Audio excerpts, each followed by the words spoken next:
again, doing some things. I don't know if I mentioned this in previous live streams, but not too long ago, I was able to find a new bandsaw, an old bandsaw, but it's new for me. And it is the Delta 890 14-inch bandsaw, which is one of the most ubiquitous bandsaws made in the world today. Delta, over the decades, has made millions of these models, so there's so many of them out there. And they hold fairly well value in modern times. Now, the particular one that I have is called the 890, which was actually released only 3 years. Released starting in 1934, and so 1934, 35, and 36. Those were the only years that this bandsaw was produced. It was the very first year, so it's very different than a lot of the other 14-inch bandsaws, other 890s, as they got released. This one had a full cast iron frame. Good Lord. Like, this is the upper half of the frame. I had this sandblasted, and then I had it coated. So just a very raw, I decided to keep it in a very raw state. So it's very raw. I don't know what else to say. It's raw. So, and it's very heavy. Like, it's a beast. Then we have the rest of it. That is right here. There's the base of it. And then there's a bunch of parts scattered around. But one of the things I also did is it came with a base there. Somebody along the way built this base. And I gotta say, I've been working on it and remodeling it to fit my needs. And I think it's an excellently designed base. If for some reason you were the person that made this and you happen to be watching this video and you're like, hey, that's my old saw, I just want to say, hey, you did a heck of a job. What I really liked about it is that there was a different piece of like 3/4 or 5/8 plywood at the base, and this guy rabbited the entire thing. So it was really perfectly fit. It was really beautiful. It was inset into the side walls. Really well done. I was like, wow, that's really awesome. And it was only nailed together. So taking it apart to modify it was very, very easy. Like, this is the rest of the base that got cut off. I basically just put the track saw on it and just started cutting. So I was able to cut out about 4 inches from the base.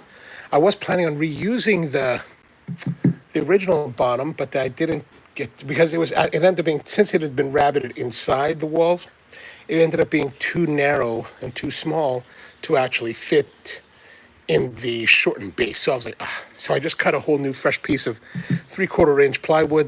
This is actually 3/4 inch that I had harvested a while back from a friend's workshop. It had been sitting outside of his workshop under the elements for like a year. It was dirty, it was weathered.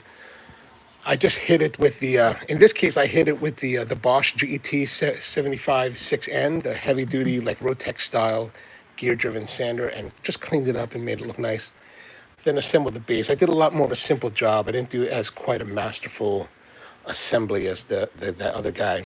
I just basically matched the dimensions, drilled holes, and screwed the base to the top. I didn't glue it in. I wanted to keep it so that in case somebody in the future decides that they want to disassemble it, they can. It'd be a lot easier. What I really liked about him, he used a piece of like oak, very nice hardwood, and then located with these two boards just matching on the upper side, and slotted this you can see the slotting here. He slotted out the board so you can actually maneuver the motor up and down. And I was like, wow, that's really great. So the motor is actually not the original. The original, I think, was a Frigidaire motor. This is a General Electric air conditioning motor, 1/2 horsepower with 1725 RPMs, 7.8 amps, 120 volt. It can actually be wired to run 220 and run at 3.5 amps, but I don't know if there's really necessarily a greater advantage to running it with 220 versus 120, or 240 versus 120. So that's debatable. You can see there's a hole here where the original switch was surface mounted. There's a box mounted here, and a regular light switch was used there, like a toggle switch. Do I have that switch somewhere nearby? That's probably in the box. But that one here, I didn't really like how it protruded out pretty far. Plus, was a pretty old switch. Actually, the old switch, just because it was old, it should be fine. I don't think there's anything wrong with the switch. But I wanted to move to a safety switch, and I'm thinking about maneuvering it to the vertical piece, this piece, mounting it like more modern versions of the Delta 890, where it's to the left of the operator and more torso height, right? So you can just kind of hit it. And I got this switch, one of the safety switches. I'm not sure if these are a magnetic style that actually will shut off when power gets cut to it. I'm not sure. This particular one is a Chinese-made Liangji, and it can be used both with 220 and 240 and 120. So both are single-phase usage. Then maximum horsepower for 120 is 2 horsepower, 240, 3 horsepower, and maximum amperage is 30 and 21. So this particular switch is fairly robust and will do pretty much anything that we need it to do. So if I decided that I wanted to make this into a 240 wired for 240, it would be perfectly fine to use with this switch. No issues will be had. And then of course it comes in a box with the cover. Actually, these are kind of pricey. Like if you bought this on Amazon, you could get them for like $30. If you buy something like this from Woodcraft, $52. I think Rockler is a little bit cheaper than that, like somewhere $35, $40. This, I was up at H Valley Tools outside of Philadelphia, and I just happened to be walking around. I was like kind of irritated that I didn't utilize this month's $40. Earlier this month, you had $10 off $40 purchase at Woodcraft, and I was like, man, I need to use that to buy the switch, because then the switch will be $40 instead of $52. And I totally forgot about it that weekend and missed out. So I was like, man, I got to spend the money on this. But it happened to be at H Valley. They had this whole switch assembly on sale without a cable. There's no cable to it, which is fine. I don't really want a cable. For $15. And I was like, wow, $15. All right, that's awesome. It just happened at the right moment. So I picked it up. And this is what we're going to use. Now, you can see here that I did pre-run some wire here. I ran this wire. This is 12-2 wire, right? And 12 gauge is the size of the wire, right? The higher the number, the thinner the wire. The lower the number, the thicker the wire. So this is 12-2. And what that means is it's 12 gauge, 2 wire. So you have here neutral and hot. If you're running 110, if you're running 220, both are hot, right? Because that's kind of how we work the legs for electricity. Now, for this particular motor, 7.8 amps, this is more than enough cable that you need. Like, this is perfect for this amount of juice. 12, you can go up to 15 amps with 12 gauge wire. This is only half of that, so we're well within our realm. But then as I fed it in here, I was like, oh man, you know what? This is 12.2. What I really need is 12.3. What that means that within the wire, within the sheathing, there'd be a third wire, right? Like the one that's originally that I was pulling out. This is the cable that I pulled out. This is like 12. This is 14. Sorry, this is 14.2. It always says it right here. You can look on here on the sheathing. Yeah, this is Carol made. Carol's the brand. 14.2 wire. If it focuses. Come on, focus. All right, you'll have to trust me. It says 14.2. So 14.2 is perfectly fine for 15 amp.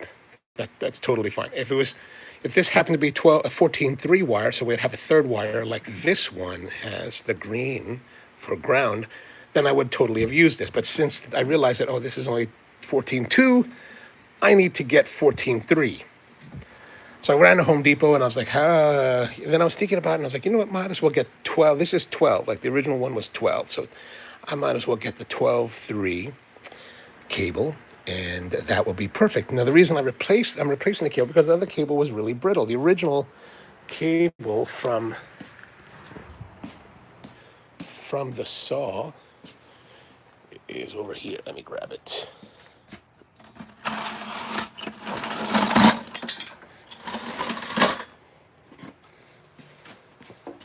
Mom, how are you? Good to see you. So this is the original cable from the saw, and you can see I cut it. I don't know if I did it on one of the live streams, but I cut it because I was like concerned that I didn't want to, I wanted to cut it as soon as I got it so that I would not be tempted to use it.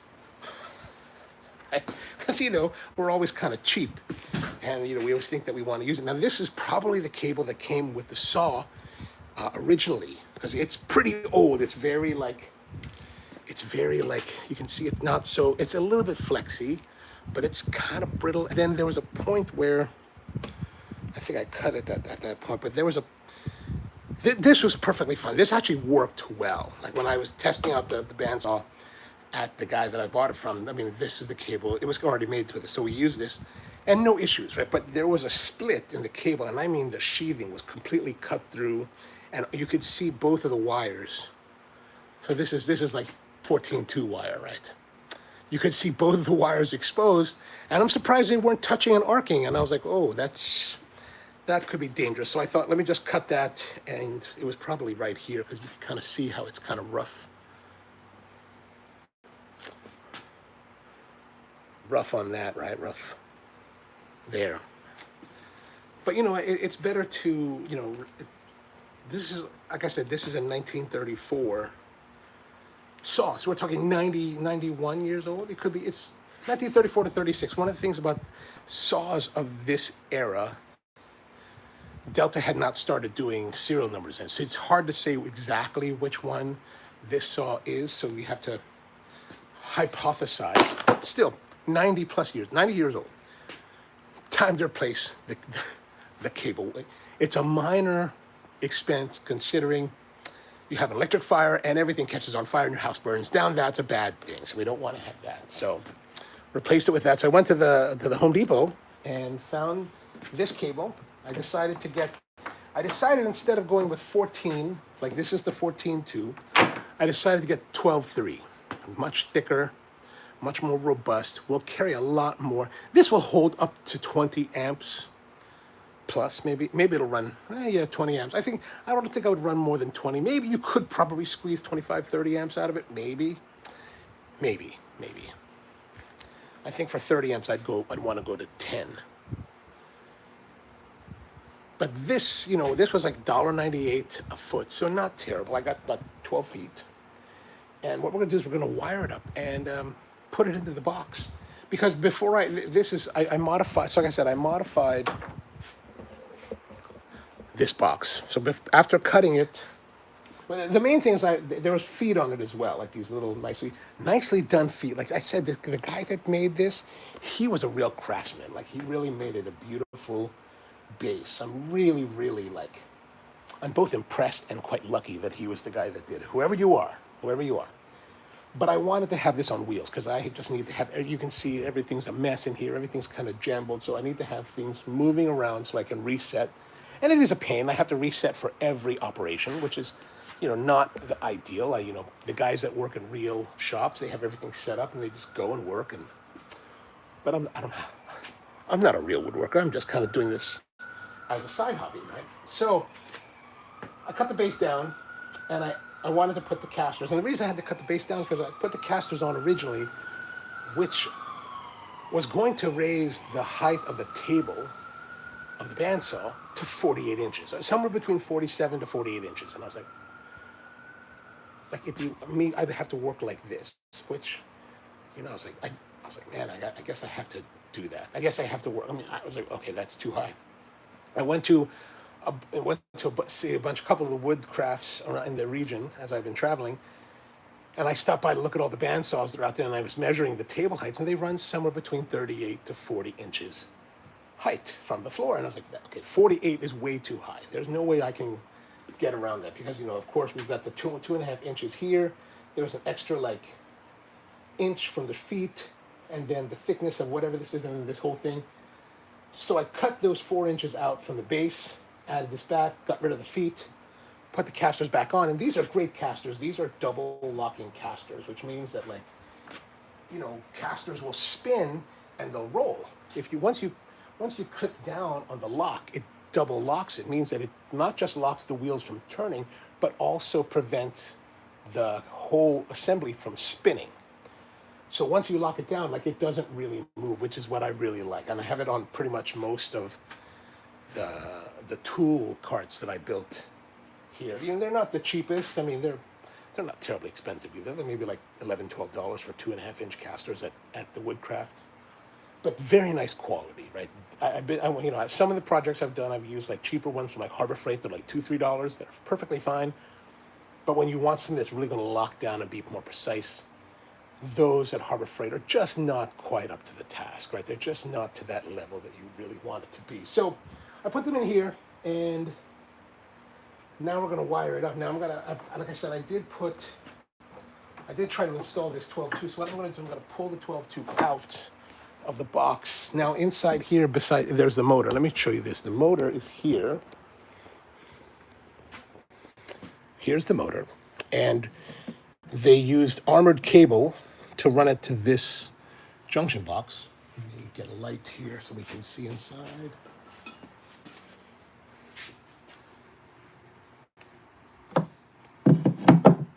So you can see there's a junction box in here, and this is like pretty old. You can see the galvanized box is a little bit stained.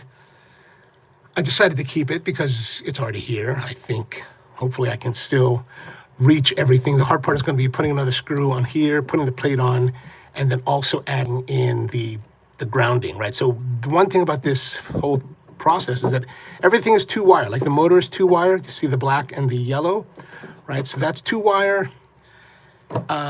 Everything else before was 2-wire, so it's like, okay, nothing is grounded. We have to ground everything, right? So I want to ground everything just for safety, just to keep it modern and stuff like that. So I got all that ready to go. And we're going to put it together, right? We're going to put it together. So let us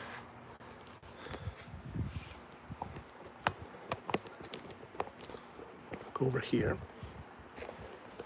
I got to pull this out first. What I've already fed in.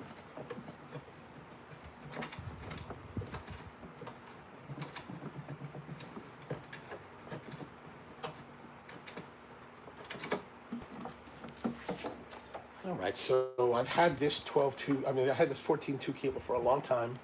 It looks like I'm going to have it for a lot longer because I have nothing to use it for yet. So, what can you do? You know, maybe we'll get a little bit closer with our setup. Move you in a little bit closer here. Oops.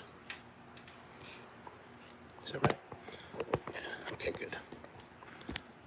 So you can see better what we're working on. So as you can see, there's the junction box. We need to feed this into the box and tie it in with that. Now there's a grommet, or not a grommet, but a metal clasp that anchors your cable, so in case it gets pulled, it doesn't actually separate the junction. So I just got to open up this throat as wide as possible.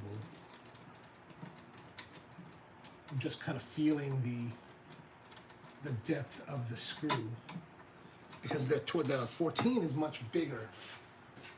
The 12 is much bigger than the 14.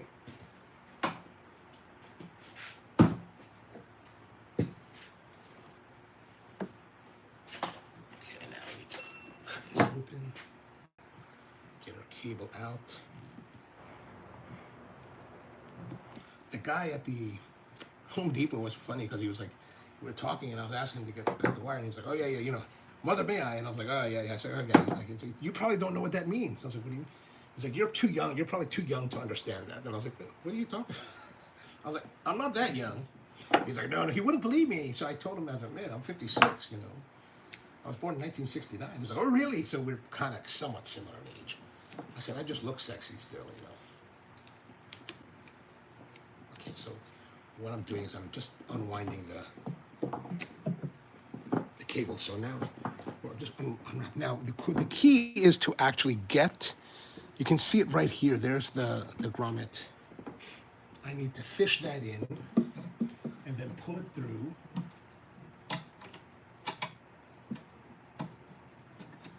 probably should have done this before I added the motor, because the motor would give me more space. Now I'm going to really pull this pretty far through. I ordered 12 feet of this, and I probably don't need that much, but I thought, let me get 12 feet because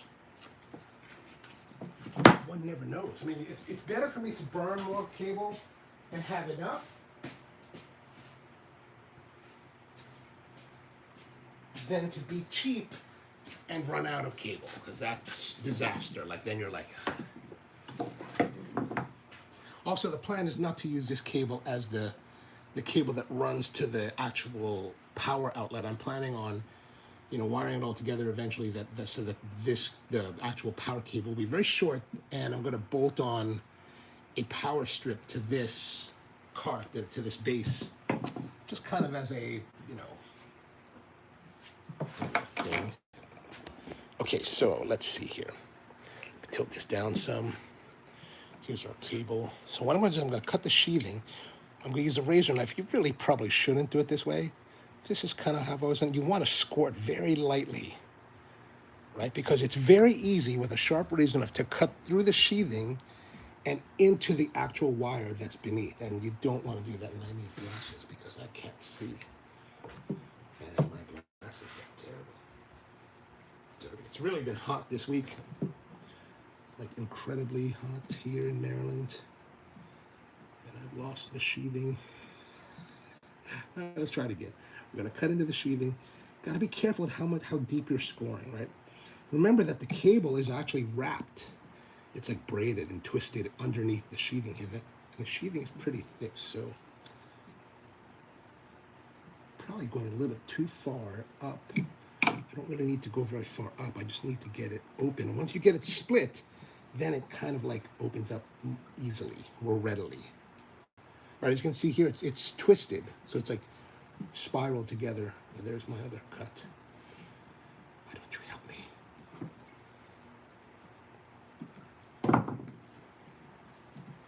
So I'm going to pull this out. That's probably enough. You see these electricians, and they're pulling like 2 feet, or exposing 2 feet, and I'm like, man, that is just crazy. Don't really need to do that. And so you can see it's twisted, and then there's this kind of insulation, kind of like, I don't know what they call this, but this is wrapped around it. So we're just going to cut those off, and it's fiber. You can see there's fiber underneath the paper.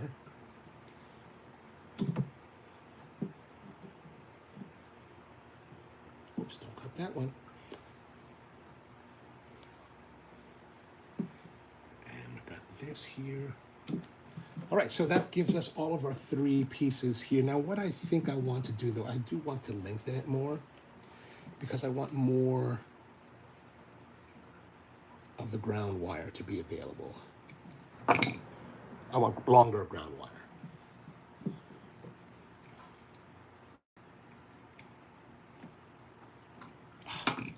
You can kind of feel it when you go through it. So you got to be careful as you go through it. You don't want to nick your lines. Yeah, I did not nick the lines. And you just kind of pull hard on it and you can separate more. Okay, that should be pretty good.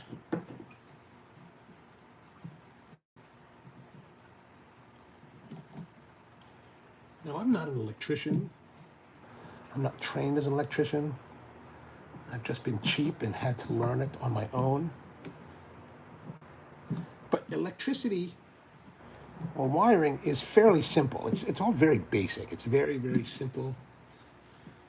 The problem is if you make a mistake, you could, the ultimate result would be you could kill yourself doing this, injure people. Electrified people, that's always a bad thing. So you do be careful. And if you don't feel comfortable doing this kind of work, it's better to hire someone to do it because, you just don't want to don't put yourself in that position if you don't feel like it's something you should be doing. But for me, I'm okay with it. Now, what we're going to do is what I want to do is I want to use terminals to lock down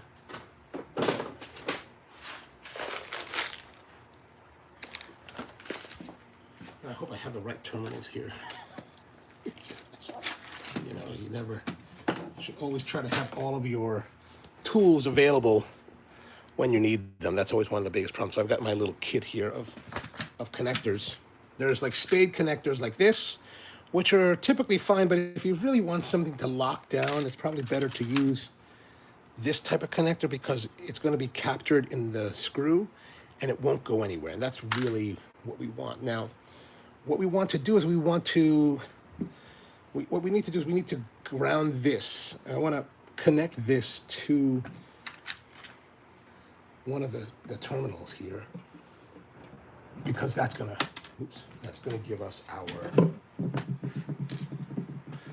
give us our connection. So I'm gonna just leave this long and use some wire strippers. These are wire strippers. These are pretty old. These are my hand tools for electric work is all Klein brand, and I think Kleins are excellent. Now, if you're modern times, like I've been using these for like 20 plus years, but I think Klein is excellent if you want to spend for it. If you're worried about it a little bit, then you can buy the Icon stuff from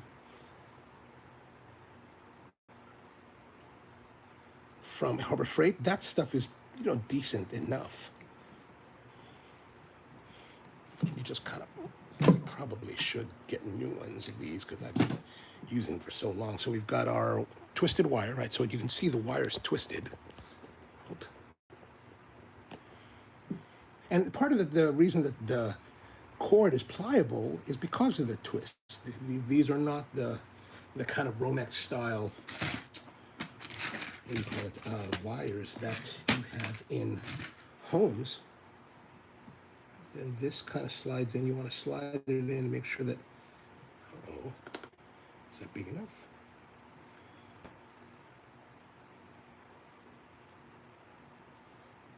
Okay, twist it on there, so we got that good. So that's good like that. Then we just want to crimp it down.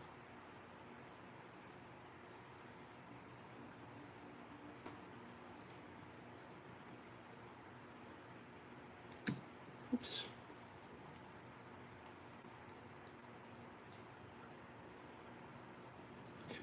That will give us a solid connection, so that's not going anywhere. Now, the idea here is that eventually I want to lock that in there, but what we also want is we want to connect these two wires to our, we want to connect these wires, these two, the black and white, to the black and yellow. You can kind of see that in there. It's a little bit difficult to see. Just kind of tilt it up some. Gosh, it looks kind of fuzzy to me. In order to do that, we need to get some wire nuts.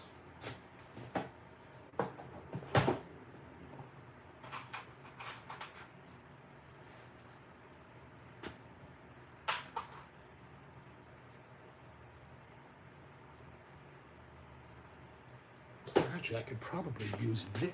Oh, well, I don't know if these will work. I was thinking that I could use this.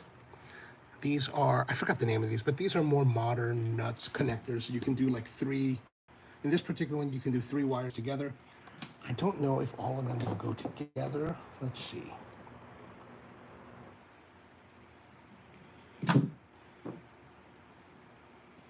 If this shoves in there, then I will be happy. Yeah. All right, and that saves you a little bit more work. Oh, good, that's nice and solid. Good.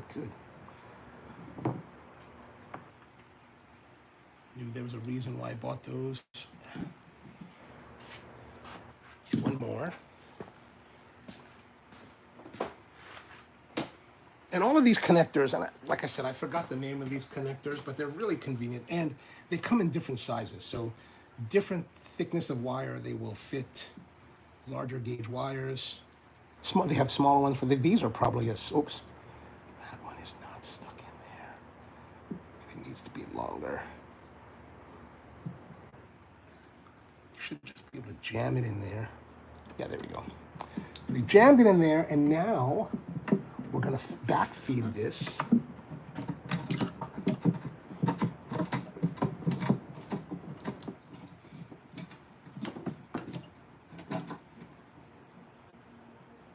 and push this down. You want to make sure that our cable is in there.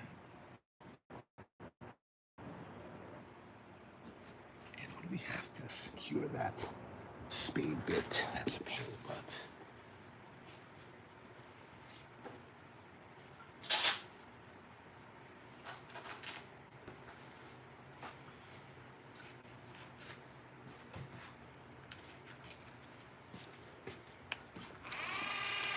So this is pretty old as far as a box goes, because they're still using these spade bits, these flat bits, which are really just a pain in the butt to deal with.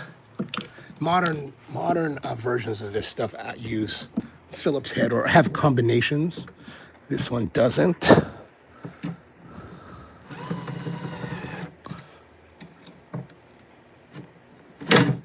Whoops.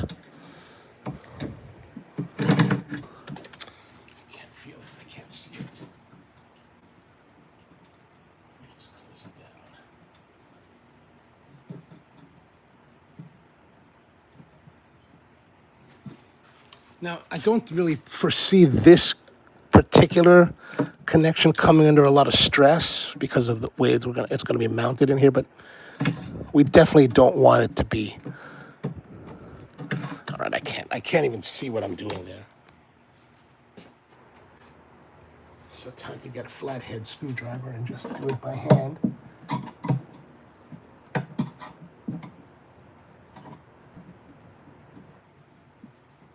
All by feel at this point.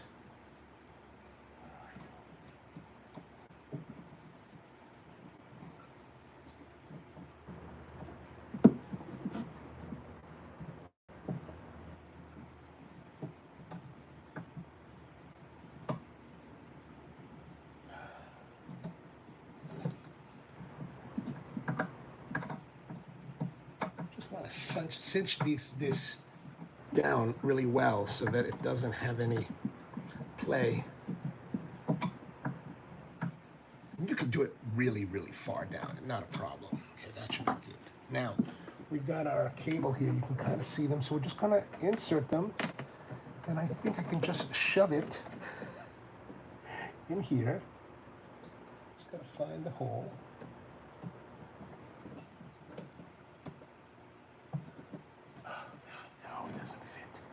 And I think it's a little bit long for these connectors. Oh no! Oh. Okay, there's disaster number one. So this cable in there is brittle enough, and it's actually, I guess I should have realized it. They're using armored cable, so it's single-stranded cable, or wire, not cable, but it's single-stranded wire, so it broke, which is a pain in the butt. Okay, we're just gonna have to take it out.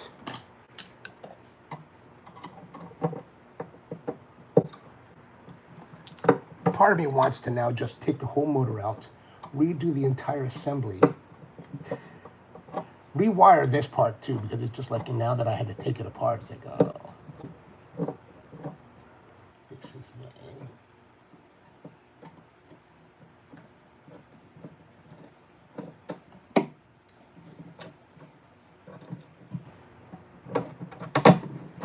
All right, let's have a look at this.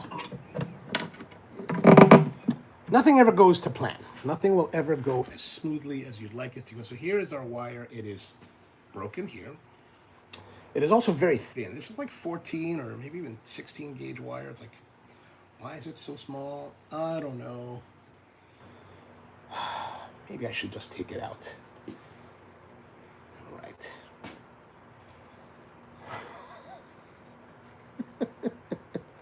Well, here we are. We're just at failure again.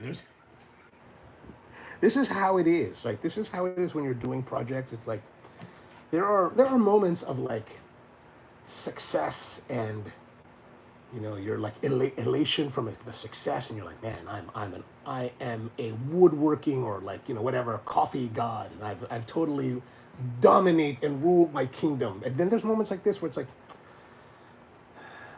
You know, I should have just replaced this wire. I should have replaced it to begin with, when the motor was still out. Now I have to go get more. I'll have to go figure out this wire and tomorrow and get something new because, yeah, there it is. All right, I don't have anything more now that we're done. We've kind of run into this problem, so we're just going to have to come back to it at a future session where we're going to, you know, continue on with the build.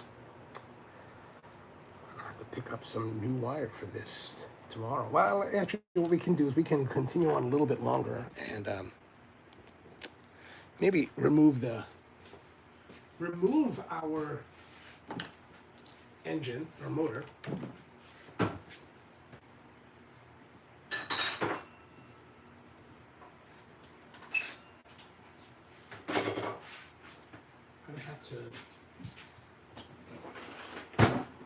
So some of the things I think maybe we should cover with this is also like, why are we using, let me turn this around a little bit. Why are we using, why are we trying to do this whole thing with the 3 wires and everything? Because, you know, we want to have a ground, and the ground is kind of important. The ground will help ground the tool so that you'll avoid any kind of electrical shocks or anything like that. And this particular switch doesn't have a ground in it. Like if you look at a regular kind of switch, this is a USB, kind of specialized USB switch. This one has the 2 terminals for hot and neutral, and then it has this green terminal down here for ground. These type of do not have that. So in order for us to make this happen, what's going to eventually happen is that inside the housing for this switch, we're going to have the cable that's coming from the line, what's called the line, is going to come in. There'll be 3 wires for the line. There'll be these, be like 3 wires like this, and they're going to come in and they're going to connect to the line side of these terminals. So we will connect the red and white to the line side, and then the load will also have matching black and white wires coming off it, running to the junction box and then to the motor. Now, we could bypass the junction box and run it straight to the motor, which, I don't know, maybe tomorrow we might actually do that instead of having to do a junction box. The junction box. Oh, actually, no, that I will not be doing that, because the junction box is where we're going to add the ground. So inside this box,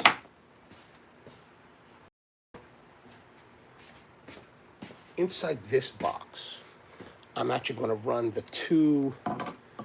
the line and the load ground wires, and we're going to join them like that, right? And that's going to carry through the box down into the junction box. And because the junction box is metal, we can take the wire that's in the junction box and we will wire that and screw it to the actual metal of the box. And that's going to provide us, I think that's going to provide us with our ground. I'm pretty sure. So that's why we do need to keep the junction box. But that's one thing that I think will be all right. I don't know if you might know the difference before I light myself on fire. Yeah, so let me just see about putting this all. We can pull the motor out and I can show you. We can see more of what's really going to happen. But I'm going to need to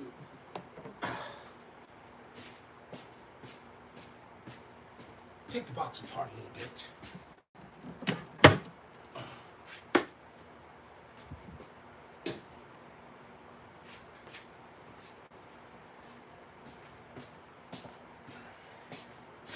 Okay, so now roll this over onto this blanket.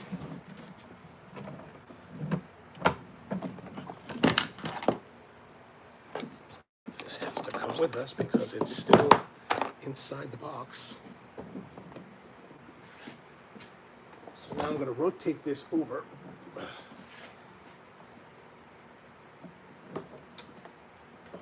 So that the side rests on the moving blanket, which just gives us some cushion, and just protects it, because I just painted this whole box, and so I don't want to damage the finish while we're working on it. Now here's the Let's go around this way. Now the motor's in here. Let's go inside, look at the motor. You can see there is screws that are holding the motor on the mounting board. Right? Oops. So you can see that. So we have to get those out.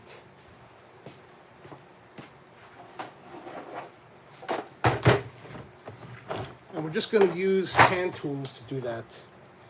That uses 11 millimeter, or 13 millimeter.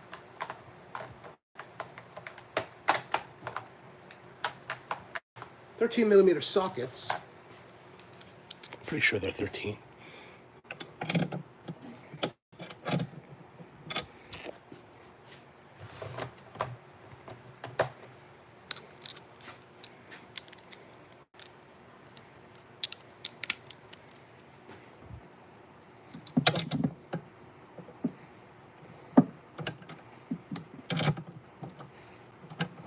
Oh, I really need to get the longer one.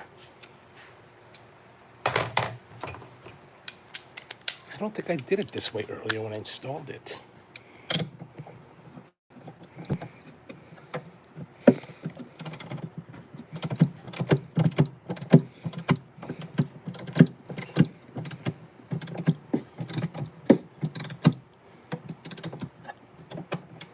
Did that loosen it?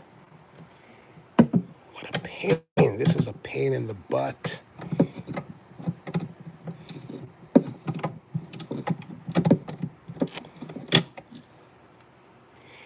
Gosh, this is terrible.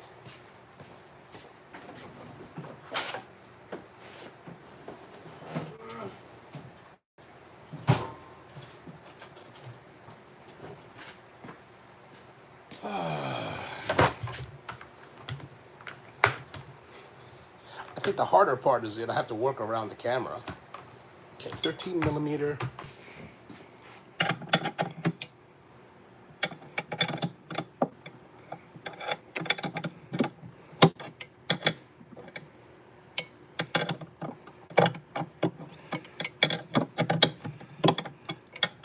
I only wish the guy that built this made the doors bigger. It's like, if you made the doors bigger, that would have been nicer.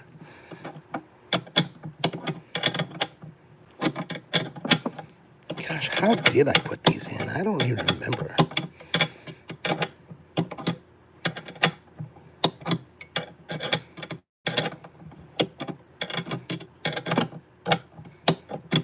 Oh, this is just not even turning. Is it turning?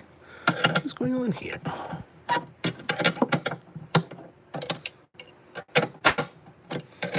I guess I gotta hold the bottom.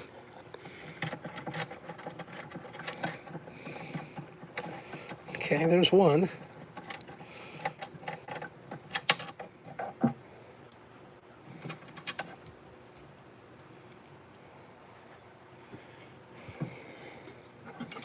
Maybe I need to like...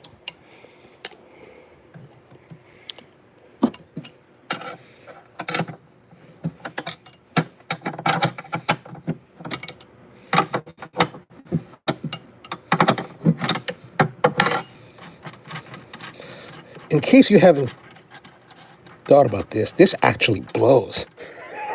Like, this is terrible. This sucks. It's like difficult. It's awkward. It's hot and humid. It's horrible out here today. It's like 90. I heard it's like 90. Oh, this is coming off now. Great, great, great. Great. Thank you. Thank you. Can't see that, can you? Okay, let's go here. Let's put this here. Okay, that's better.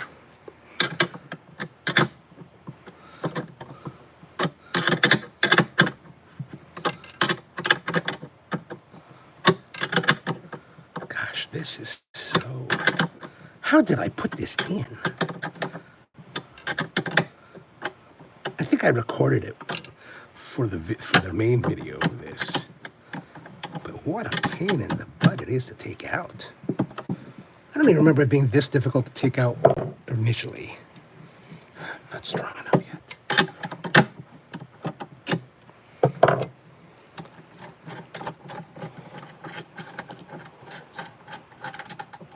Okay, good.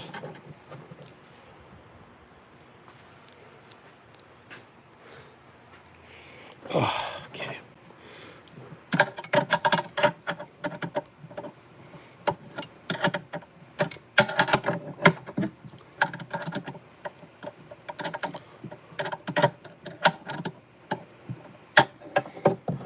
I can't get that. This is just... Oh, I can move the whole thing up over, so I'll have more space. Okay, that's fine. Ah, that's much better. Okay, that was a little bit nicer. Now that I wanted one to pivot, now we can get the motor out.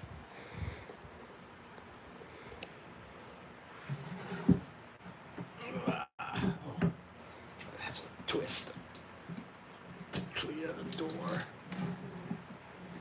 it doesn't really clear the door well, does it? Just barely clears the door. Like this guy put like super tolerance on it.